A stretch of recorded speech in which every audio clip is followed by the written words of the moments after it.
30 គ្រឿងហ្នឹងណា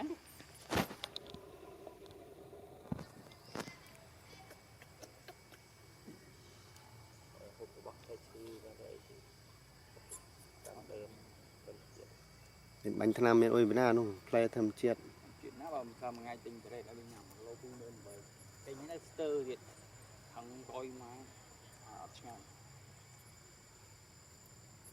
យកមកដែលឡើងវិញយ៉ាអានឹងទៅវិការនោះឯទីយូនទុរិនយកមក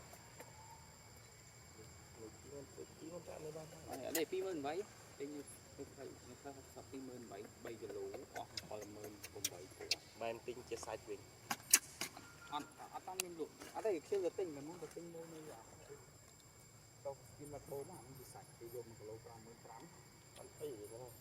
អត់ទេមានអត់បាយទេតែទិញអានេះទិញសបក20000យើ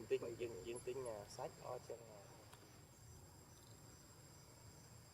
សាច់វា1គីឡូតែ1គីឡូពេញអានោះជុំកៅជុំបកក្រាស់មកអីបានមកវា3ខែ4ខែទិញចឹង